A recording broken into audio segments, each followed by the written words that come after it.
This week's episode of our show is sponsored by Chepeku and their incredible digital battle maps for Dungeons & Dragons, Pathfinder, and many more tabletop role-playing games. We've used a lot of digital maps in our campaigns, but the Chepeku maps are on an entirely different level. Looking through their catalog, there is a map for basically everything that you could possibly imagine, with stunning artistic talent put behind each one. They have standard maps available as well as animated maps, and each map comes with a variety of different seasons or weather conditions or times of day that you can bring to life at your table. I found it so inspiring just looking through their incredible catalog of maps and thinking of all the adventures that I can set in these fantastic locations. And I love that you can get both gridded and ungraded variations of all the different types of maps they create so that you can use them with the virtual tabletop of your choice. Members of their Patreon get a new map served up to them every single week of the month. So make sure to join their Patreon, which will get you access to all of their incredible maps, including the entire back catalog available for you in your games. And now, on to this week's episode.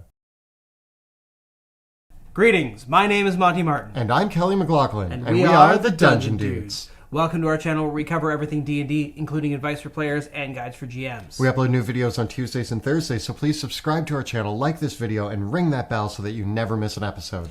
Today, we are ranking the multi-class build options for Druids in Dungeons & Dragons 5th edition to figure out which are the strongest ways to blend nature with all the other capabilities of the classes in the game. Now, if you're wondering how we are ranking these multi-class combinations, you can check out our video explaining our ranking system right up over there. But generally speaking, we are going to be looking at combining the Druid with every other class in the game. These are only going to be 2 separate classes, not 3 or 4 or more multi-classing. And the idea here is that Druid is going to be the prominent character class that we are using in these multi-classing. Of course, these are our own opinions, and we have our own biases based on the way that we play the game, which might be different from yours, which is why we have asked our community to give their rankings and opinions as well. So once we've given our rankings, we'll be sharing the results from our community polls as well. There's a lot to discuss today, so let's get rolling. Kicking things off with the Artificer. Now, if I imagine a Druid mixed with an Artificer, I like to imagine them as a woodworker. They are a wood carver. They build things out of wood. They're building Pinocchio. Oh man. Geppetto is a battlesmith artificer, and Pinocchio is his beast. So we did talk about, in our Artificer rankings, the Druid Artificer being Transformers Beast Wars. Well, yeah, but now we're going the other way, so it's Geppetto. Okay, I would like to offer instead, there is this notion that elves sing to trees and coax the trees to naturally grow in a way to build weapons and armor and equipment, that they shape that, or that dwarves have traditions of stone shaping as well, that they, through natural erosion, they forge things out of stone. And I actually really like this as well, because in Warhammer 40,000, the Eldari, they have their bone singers that are the craftspeople of the Eldari elves, space elves basically, and they use the psychic bone that they craft through. So the idea of a character that builds things using natural materials but also natural processes is a bit of a cool way of imagining Druids. I also think of in War Machine, one of my favorite tabletop games, there was the Circle of Boros, which they had war beasts that were basically natural giant stone golems. And so it was this whole sub-theme of like growing trees, that the trees animated and then their branches grabbed rocks and those forged into golems. And so there actually is a lot of cool precedent for blending those ideas together of a Druid Artificer.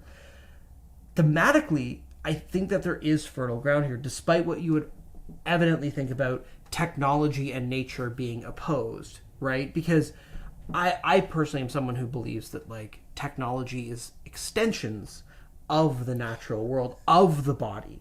And so they're not really as opposed as I think a lot of media tends to position them. Yeah. Now, I do really like that depiction of the use of wood, stone, earth, intangible ways that an artificer could be reimagined. but does it work as a multi-class mechanically? I don't think so. No. Intelligence-based half-caster, wisdom-based full-caster. Druids aren't really looking for big armor, big weapons. Like, I don't know.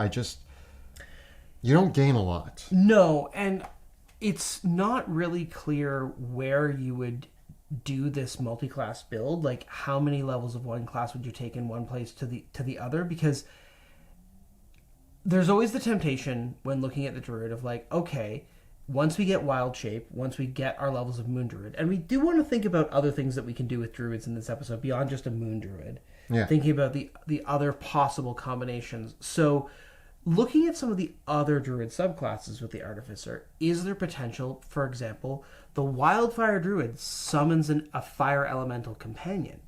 Does that play with any of the Artificer features? I don't really know. The Sports Druid likes to cast spells, and they have their own transformation that they can use with Wild Shape that works in a different way that doesn't have the restrictions as Wild Shape does. Does that potentially offer something here? Is it possible simply that the Shepherd Druid or the Dream Druid, do those have potentials for combinations? It's tricky because a lot of these features rely on your Druid level for scaling. And so where are we cherry picking? And what do we want? Because I think here the thing is like, if we're going to take a couple levels of Artificer, what are those few levels of Artificer going to do to augment how far we go with Druid? And I really have trouble seeing what it is. That's my big thing, and I think a reoccurring theme, we're on the very first option here, but a reoccurring theme that I think we're going to see in this video is that Druids gain the most by being a Druid. Mm-hmm. They actually lose out on some of their progression and benefits. You could make that argument for every class, but I think Druids specifically, a lot of their class features benefit from more Druid levels. And you just want the higher level spell casting. And so ultimately, I really think that this is probably a wash. I think it's a D. Artificer and Druid. Thematically, you can find some cool stuff here. And if you can find the right build to make it work, then awesome, but it's going to be very rare. You aren't just going to slap an Artificer and a Druid together and be like, there, it works, which is what we want out of a multi-class. You're going to have to work real hard. I'm not even sure where you would go with that, of making some sort of like melee gish. But I don't think you really have the meat here to make that work. I mean, you want a better melee gish. I think that we can move on to the Barbarian. Yes. And so the Barbarian is a bit of a different story. The Barbarian hasn't blended well with other classes in our videos. But I actually think that the Barbarian Druid has some interesting implications. Yes, because you can rage while you're wild-shaped. And as we touched on this as well in our Barbarian rankings, but this is, I think, where the build can actually be pretty strong. Because as a Druid, we can take 1 or 2 levels of Barbarian just to grab 1 or 2 uses of rage. And then we can pair that with Wild Shape, and while we're slowing our Wild Shape progression a little bit, the advantage of being in a rage while you're Wild Shaped is pretty tangible and makes you super tanky. So I think that this is a case where the Moon Druid Barbarian dip, I'm confident enough to give it an A. I will agree with the A. I actually think that it's funny that, like, if you're going all Barbarian and take a couple levels of Druid, it doesn't feel as valuable as being a Druid who takes a couple levels of Barbarian. Yes. And I think at lower levels of play, it is absolutely S tier. Yeah, I think that, so a Moon Druid already is our S tier Druid because of how tanky they can be with their wild shapes. And if you're taking half damage against your wild shape and hitting for extra damage, that's it's strong. It is strong. And you do have to get a 13 strength to do the multi-class, which you're not happy about, because when you wild shape, your strength is completely irrelevant because it gets subsumed by the new form that you take on. But in any case, you're not really worried about any of the other ability score requirements here. They're not that hard to make. So it's an easy multi-class to do. You're going to get some proficiencies that you're never going to use. You could try to take your first level as Barbarian so that you got proficiency in Constitution saving throws. That would probably be the better way to game it if you were doing it. If I was starting from first level, I would basically take 2 levels of Barbarian to get Rage and Reckless Attack, and then Druid and Never Look Back. Yeah, absolutely. Yeah, and I think if you did that, you're going to be S tier for like low levels of play, and I still think you're going to hit all the really important Druid features, and you're just always going to have Raging as an option when you wild shape. Yeah. And so if you want to go into battle where it's like, yep, I'm going to cast a spell and have that concentration spell up for a while, sure. But if you just want to be super tanky, you're good to go. Yeah. I think that as we move on to Bard, this is one, again, thematically. I think Bards and Druids are actually cut from the same cloth. In terms of like, we have full caster, we have support characters. Yeah. And I think in the theme and history, I picture a lot of druidic characters with instruments And yeah. and song and poem and dance.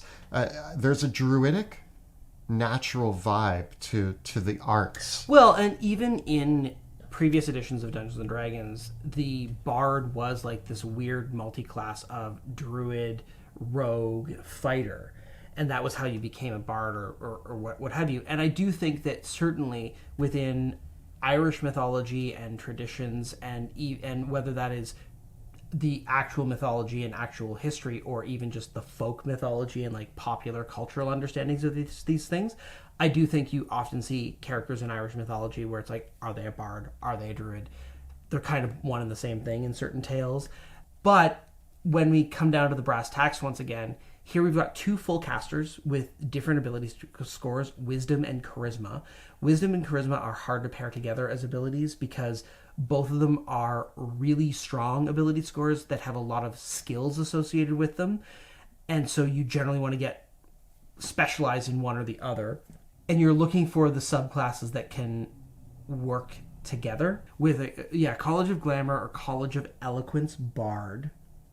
I feel like there's thematic resonance there, but does it work mechanically? And what do we get ahead of in terms of support? I don't think that there's like, you could find some combinations that are really cool, but I don't think you can find combinations that are better than being just a straight bard or a straight druid. Yeah, because like as a bard, I like the idea of the bard being able to have the Balm of the Summer Court or have the unicorn spirit that they summon.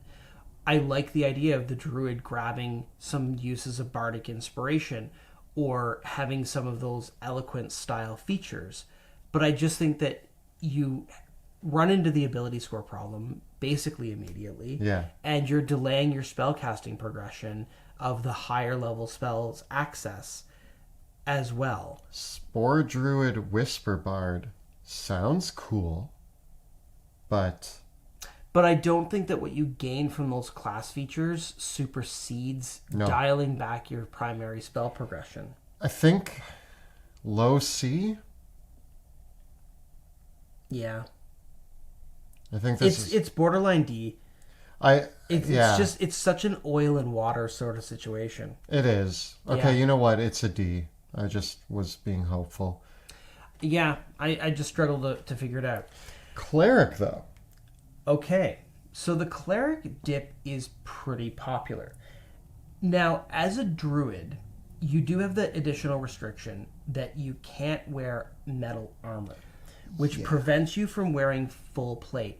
Now, in prior editions, druids could get into full plate through these funny things because it was possible to have a spell like Ironwood that let you have full plate armor that was technically made of petrified wood. But this is the thing: if there's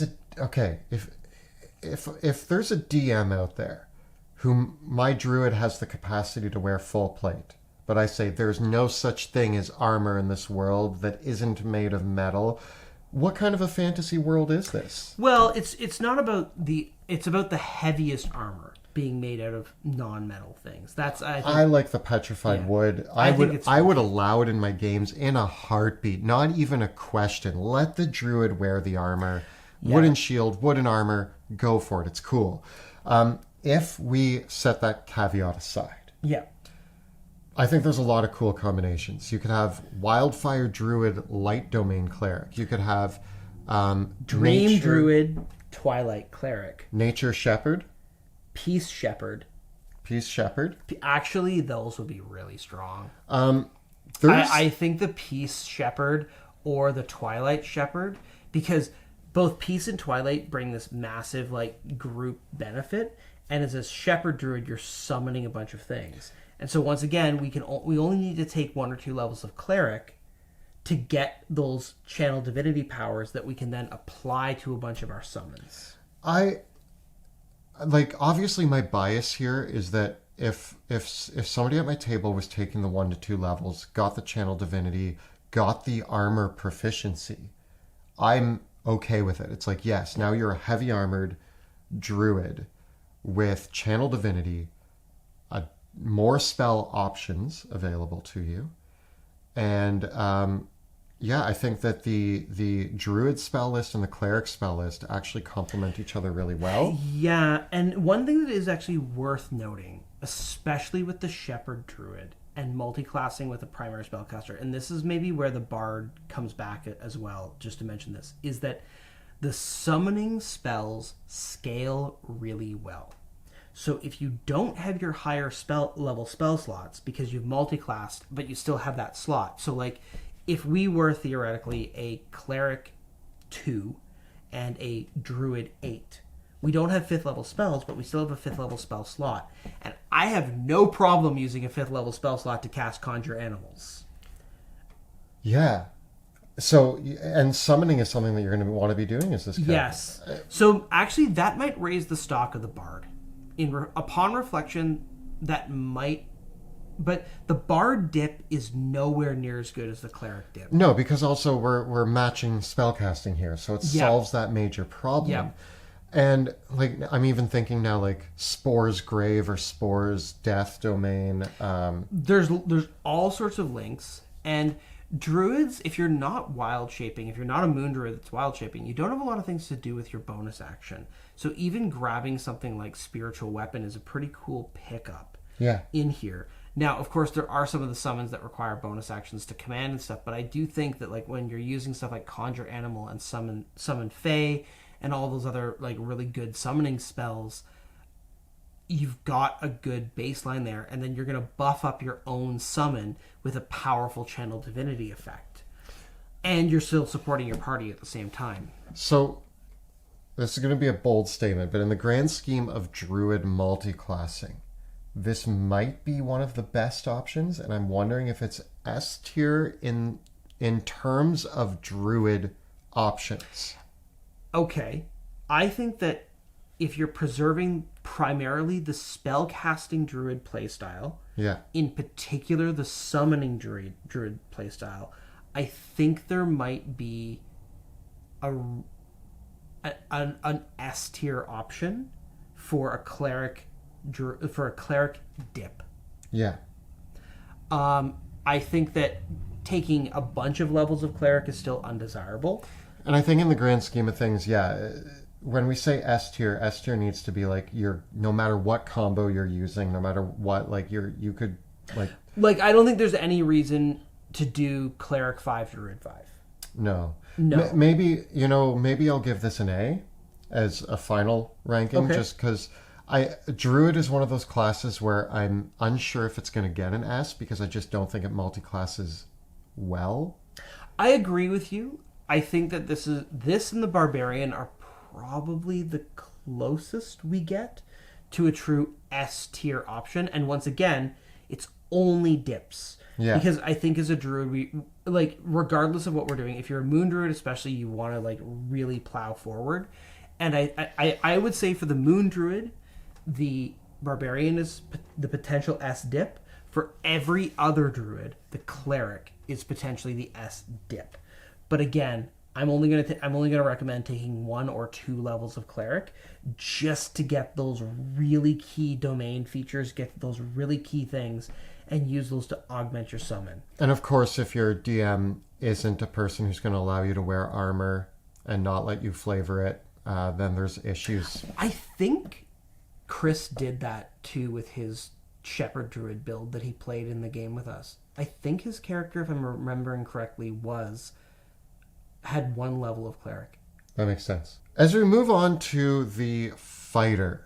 Now, this is interesting because the fighter is always a fun dip, and it allows you to play a fighter who takes Shillelagh and uses a quarterstaff as their main weapon. Is that doing something cool? I mean, I think the only thing we're really here for is to dip into grab action surge. Because you double our spell casting. Well, not even that. It's the action surge. You can action surge when you're wild shaped. You can second wind when you're wild shaped. Can you use Battlemaster maneuvers when you're wild shaped? I don't see why not. I'd have to double check the wording specifically. If it's they still have to be weapon attacks, but I think you probably could. Yeah. I just don't know if you would want to take that many levels of fighter. Right. There's potential here. Like, is there an avenue for a Gish-style druid that you take like 5 levels of fighter to get extra attack, Battlemaster maneuvers, and then you have partial spellcasting in the druid vein as well as wild shape?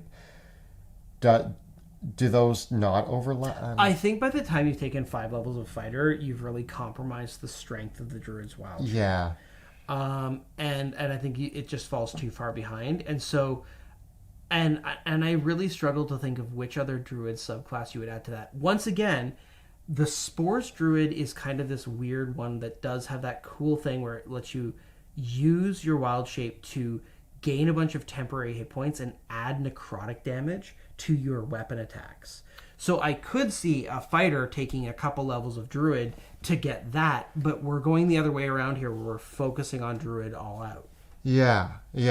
Now, so the Spores Druid, which I usually consider a mid-tier to weaker druid option, ends up being kind of cool in multiclassing. Because I do think that is a cool combo, that if I took 5 levels of fighter and went the rest of the way Spores Druid, I also get a really cool image of like basically almost like a Last of Us style clicker who's infected like fighter? You're an infected Weird. fighter. Okay. Like you've got like your spores. I don't know. You're like so maybe that works for the fighter, but again, if we're staying focused the bulk of our levels in druid, I feel like once again this is just a dip. Yeah. I think it's a B tier dip. I think it's a B tier. I think that there's options. Yeah. There's some weird play here, especially with the spores, but you're going to have to tread carefully. Okay. Moving on to the monk. Monks love wisdom. Druids love wisdom. Druids don't mind having a passable dexterity either. How can we use monk abilities in wild shape? Can we flurry of blows when we are a bear? Can we be Kung Fu Panda? I think you can. I think you can be Kung Fu Panda. And actually, I think, again, the Spores Druid adds an additional D6. Okay, but hold on. You can't be a Spore Druid and a Moon Druid at the same time. So my fundamental question is can I just be a monk that... Can I be a Moon Druid? You want to turn into a panda. I want to turn into a panda, and I want to use my Kung Fu as a panda. Yes, I want to be Kung Fu Panda. Okay, we'll leave my Spory boy aside for a second. Kung Fu Panda doesn't work. You can use key features well. I think you can. Flurry of blows, stunning strike. Okay. So the question being, when you're wild shaped, you get a multi-attack that you can attack with, right? Now, the question now is your bear claws, are your bare hands unarmed strikes? And thus, can you claw and then flurry blows. And then now what damage die do you use when you are the bear for that? Do you use your martial arts die or not?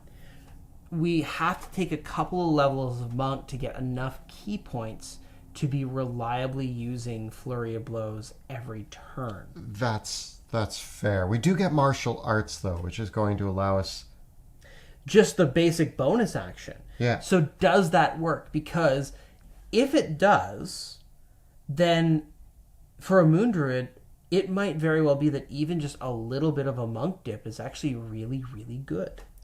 Yeah. And I actually think that even if we look past the moon druid, there are some other options here. I do think that monks, thematically, aren't... They're religious druids. Yeah. Although druids are also religious in their own way. Yeah, totally. You can totally be a meditative monk that goes off into the woods to find themselves. That's totally fine. I also do want to point out, we talk a lot in these multi-classing videos about Colby and his channel, D4 D&D Deep Dive. And Colby did do a video that is the Spores Druid. Yep. And the monk, the Way of the Open Hand monk. Yes, and I was surprised at how good this was. Well, so you're taking a few levels of monk. You have martial arts. Yeah, he took 5 levels of monk and went the rest druid. Yeah, and so 5 levels of monk got him some martial arts dies. He has enough key points to play around with flurry of blows, stunning strike. And then Spores Druid adds an additional d6 to his attacks. Yep. And he has the Cloud of Spores, which is just and then all the other druid spellcasting, from Moonbeam to summon animals and everything, yielding a pretty good damage dealer, because that extra d6 of necrotic damage times 4 attacks really adds up. Yeah. And so I was very impressed with Colby's work there, and I think that I would give that specific build, for what it's looking to achieve and what it's looking to do, I think it's an A. That specific build is an A, and I think I need to point that out, because if I give overall the Monk Druid a B, I want to say that it feels like a very different B than what I just gave the Fighter. True. And I think that the jury remains out. We had a conversation actually a couple days ago, because Colby looked at our Barbarian monk, and he built that out fully. So we'll make sure to have his videos down there. He built the monk, a strength-based Barbarian monk, and I was like, wow, this is really good.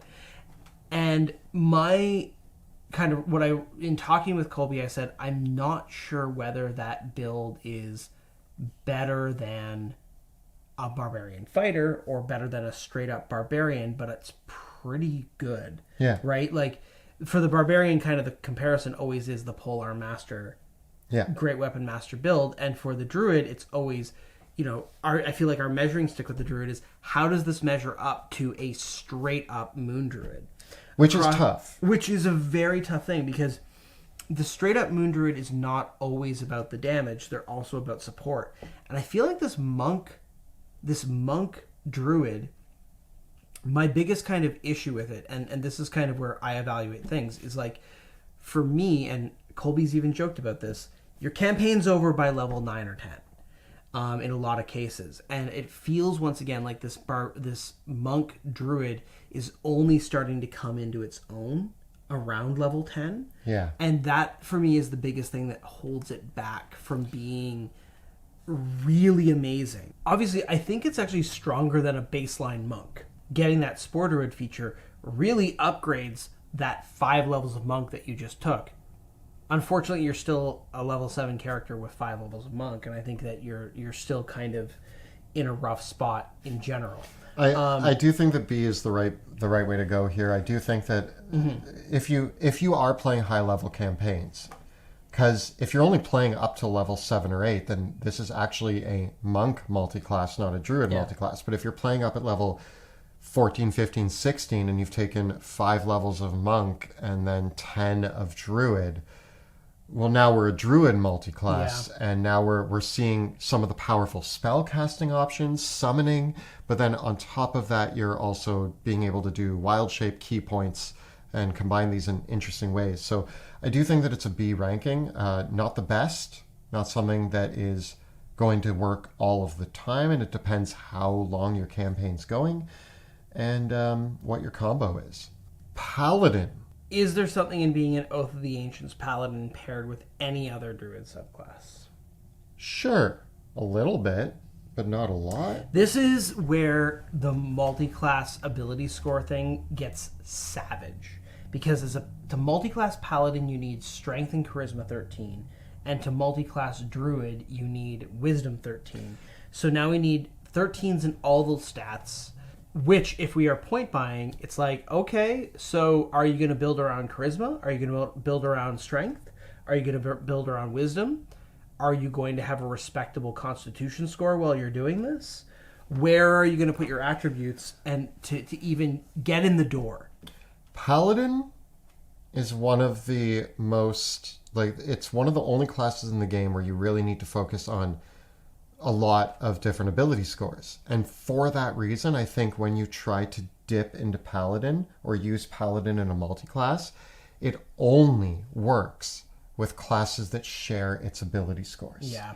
If you're not sharing an ability score with the Paladin, you've stretched yourself too thin. Yeah, it's just really hard to get through the prerequisites in or out, right? Because because we want to have a good Constitution score regardless, and we need to choose what is our primary stat going to be.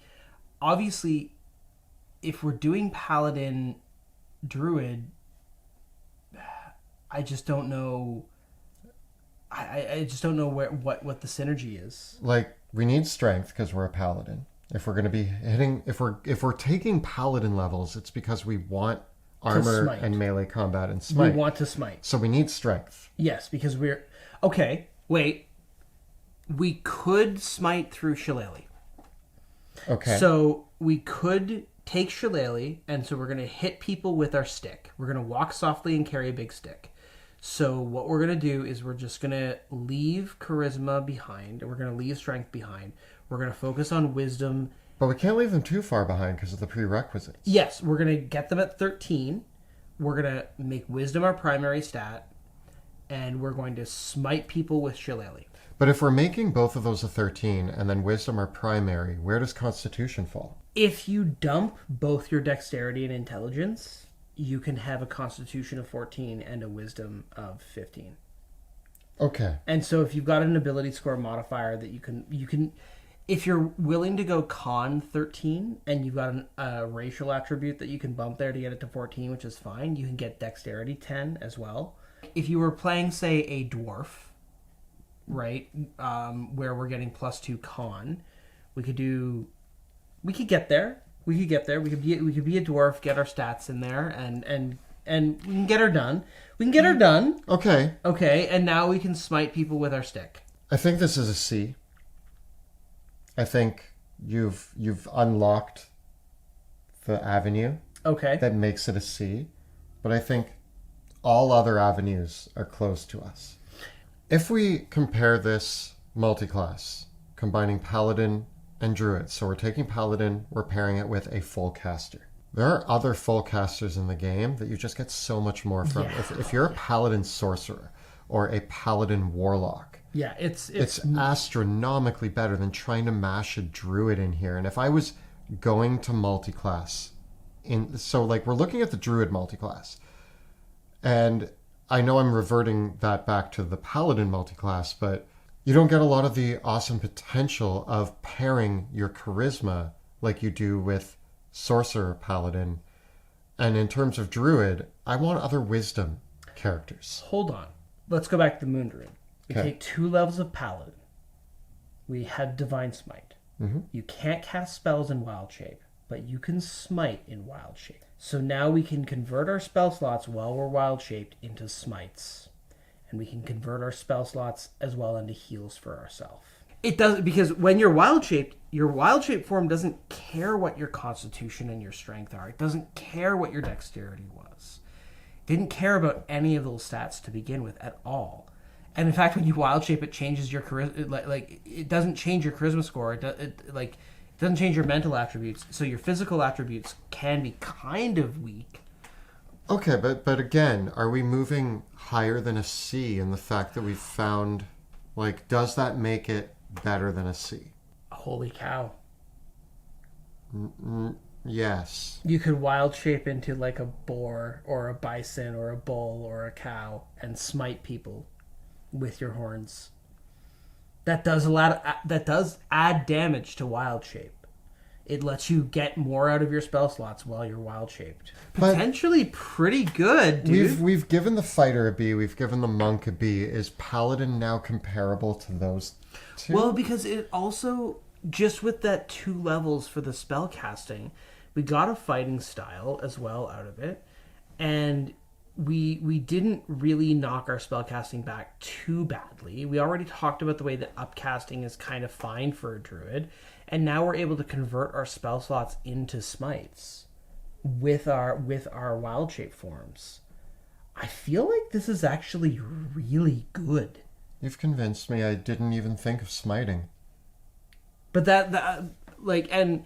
so yeah, once again, it's a 2-level dip. If you're saying B, you've talked me into it, and I'll give it a B. Okay, hold on. Let's just do a straight up comparison here.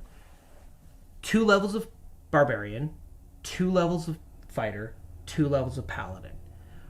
Barbarian gives us Rage, cuts us off from using our spells entirely. We can't even concentrate on something. But we get a big, big, big benefit. Fighter gives us Action Surge and Second Wind. Paladin gives us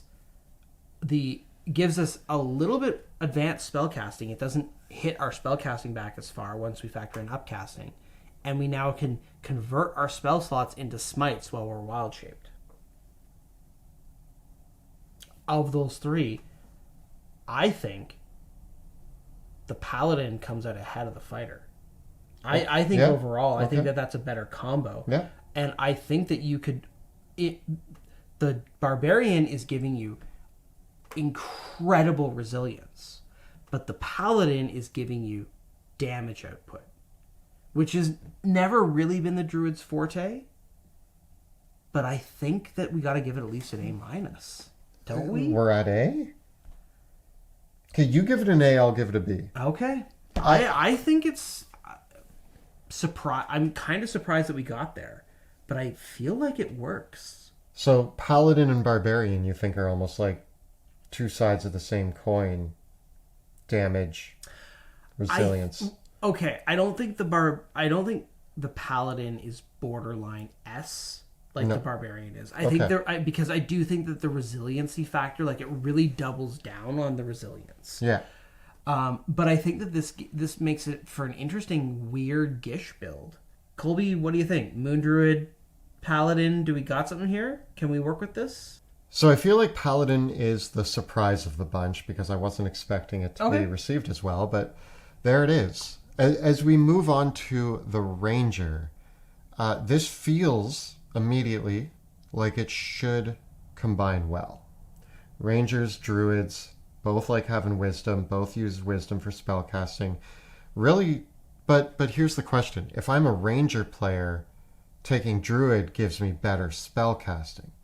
But I guess if I'm a Druid player, taking Ranger gives me better combat capabilities? Well, okay, so with the Ranger, unfortunately, it just doesn't have the same kind of synergistic combo stuff that we see out of other things here. Because let's try the same litmus test that we've done for some of the previous classes.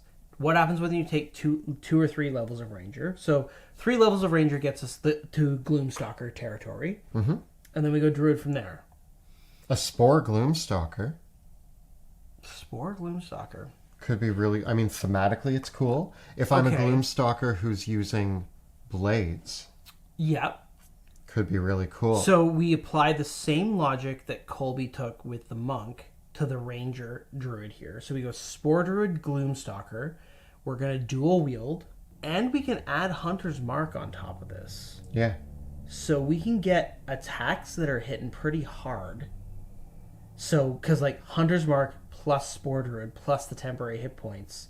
Pretty decent. Again, the ability scores is not a problem here because Dexterity, wisdom, we're fine. We can pair those together nicely. We're still going to wear light armor. And then we just get to accelerate. Like, we don't lose as much spellcasting progression. There's a lot of overlap between the spell lists. We're still using wisdom for that. And as we level up, we get more and more things. Traditionally, Ranger is another one of those classes that you just want to dip out of after 5 levels, too. Yeah. So here's another one for you. Beastmaster, Moon Druid. I have a bear. I am a bear. I think Double bear. Okay, double bear is cool thematically. I think that's where we run into the scaling problems. Because Beastmaster wants to scale with Ranger level. Yep, fair. Moon Druid wants to scale with Ranger level. So by avoiding the beasts, we actually get around the scaling problem. And we get into... So once again, we've got this character that is fighting... that is the sporter that's kind of infected, that is making weapon attacks, that is fighting in melee. You got extra attack, you got the Gloomstalker thing. That kind of works. What about a Shepherd Swarmkeeper? Ooh. I just have so many animals around me. Yeah. I'm so Disney princess. You are. And once again, as this... Okay, here's what's interesting about that. Is that as the Swarmkeeper, you get a lot of your abilities that work on ranged attacks. And you're going to be using a bow. And now your summons are going out in front of you. So, again, you could take 5 or 6 levels of Swarmkeeper Ranger and go all the rest Druid. Mm-hmm. And once again, because the Ranger is a half caster, we're not losing too many caster levels. I actually think we still end up with 8th and 9th level spell slots by the end.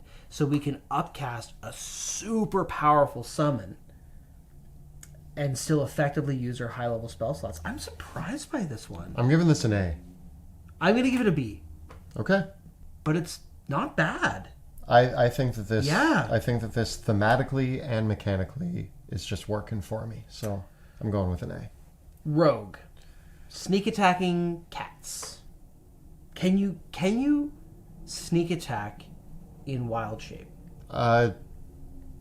That's the first question. Okay, because the sneak attack has to be a finesse weapon. So most wild shape forms, the multi-attack or the weapon attack, it's not a finesse weapon. So that ruins your sneak attack. Yeah. Which already is like, if you're ruining sneak attack, yeah, you're not combining with rogue. I know that we could go further with that, but already if you're telling me I cannot sneak attack in wild shape, we've already looked at several builds here that are not reliant on wild shape. So, but now we're turning into this interesting like melee fighting druid with all of these builds. But one of the things that the ranger had and that the monk had was extra attacks that could key off of also having that spore druid boost. Or the paladin, which was converting spell slots into smites and only taking 2 levels out so it doesn't worry about the wild shape scaling. Here, I feel like sneak attack scales with your level. We can't sneak attack more than once per turn. We can't... You don't get extra attack. Yeah. Now, cunning action when you're wild shaped is pretty cool. You also... Yeah. You gain a lot of skills You do get a lot of skills, and you can use your skills when you're wild shaped. So, is it as... It's not the worst. It's not the worst, good. but it's not... I don't know... C? I think it's C. Yeah. You can use cunning action in wild shape, though, and cunning action is really good. We're getting the utility of cunning action, and while that utility is admittedly awesome, I don't think it's as good as the offensive and defensive features that we're getting out of the fighter, even other things. So C is fair. Yeah. Now we come to the primary spellcasters at the end of the list, as always. The Sorcerer, the Warlock, Wizard. We can go through them one at a time, but I feel like they're all going to be pretty short. Well, let's touch on each one. The Sorcerer. The thing here is that you have 2 primary spellcasters. You have Arcane, you have Primal. Yeah. Wisdom, Charisma. But do Druids gain anything about gaining meta magic? Yes. Conceivably, you could make the argument that there's some cool Druid spells that you would love to twin. There's some cool druid spells. Druids wouldn't mind quickening stuff. But once again, just take meta magic out. I was just going to say, do we lose too much that it would actually be more worth it just to take the meta magic out at feet? And again, you have to take quite a few sorcerer levels to get a bunch of meta magic points to use on your higher level spells, which is pulling things down. Again, we talked about how the scaling of the summoning spells means that you might be able to get away with a little bit more here, but I just don't think... It feels a little clunky. Yeah. Does it feel D clunky or does it feel C clunky? It feels C clunky. I agree. Like, there is a play here with meta magic, I think. Any spellcaster's happy to have those options. So you could make it not the worst thing at the table, but I do think that you're losing by making this combo. I think the Warlock's a straight up D, though. I just don't think that there's... I think it's anti-synergy here. I think it's like... I just don't see it. Can I use my charisma to attack with my bear claws? Well, no, because it's only with the packed weapon. It's only with the packed weapon. Yeah, okay. I don't know what I'm getting out of this. Eldritch Blast? I guess? Like, again... Maybe 2-level dip into Spore Druid to get the extra D6 necrotic damage. Yeah, but then that's talking about the Warlock. Yeah. But that's not talking about the Druid. We're talking about the Druid taking 2 or 3 levels. No, I think this is D. I'm just gonna... If you have a Warlock build out there that combines with the Druid and makes it useful, cool. Let me know. I think the Wizard doesn't have much to offer us either. Intelligence and Wisdom... You know, we can still get decent ability scores here, but we're...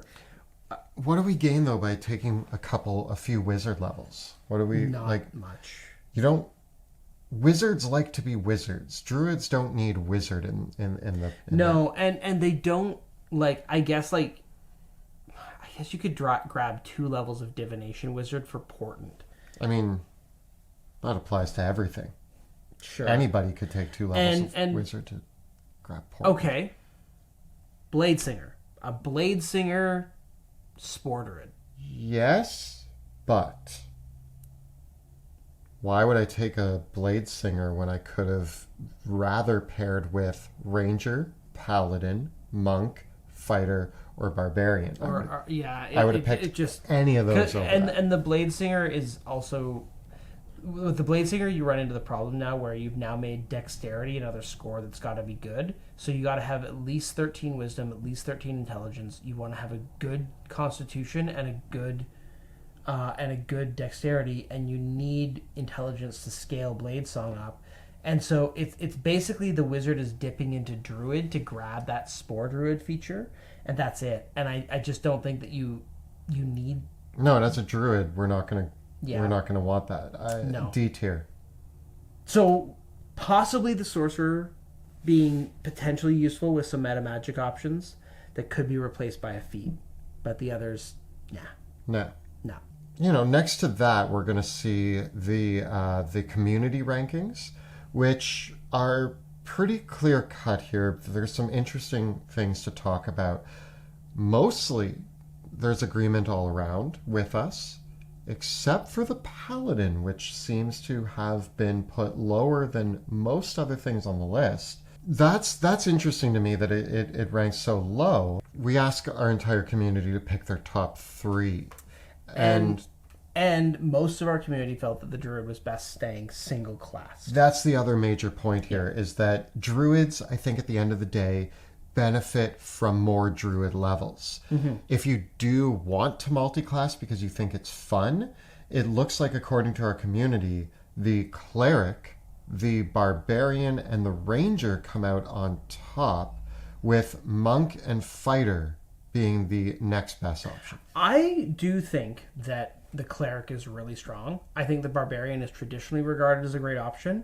And I came into this episode being like, why is the Ranger so highly regarded as a Druid multiclass? But upon reflection and upon our conversation, I think the Gloomstalker Spore Druid or the Swarmkeeper Shepherd Druid could both be really cool builds. Yeah. That I would be interested in building out and seeing where they land in terms of the power scale. I think the possibilities there are quite compelling. And if you do know something that we may have missed about the Paladin multiclass, or any theories on why it ranks so low, we'd love to hear about them, because maybe we're wrong. Yeah, I think Paladin 2, Druid 10 looks decent to me. Everything else here seems to fall in line with what we were saying. Even the Sorcerer, Warlock, and Wizard, the Sorcerer's ranked higher than the Warlock or Wizard, but you can tell the ones that nobody really liked here, and I agree with most of those. Yeah. So let us know your thoughts on what the Druid pairs the best with in the comments below. The videos on our channel are made possible thanks to the incredible generosity of our Patreon supporters. If you enjoy the work that we do on YouTube, Twitch, and elsewhere, please consider becoming a patron of our show by following the links down in the description below. And don't forget to check out our live play in the Worlds of Drakenheim, which airs Tuesday evenings on Twitch. You can find all the previous episodes right up over here. And we've got plenty more great multi-classing and tier ranking content for 5th edition right up over here. Please subscribe to this channel, like this video, and ring that bell so that you never miss an episode. Thanks so much for watching, and we'll see you next time in the dungeon.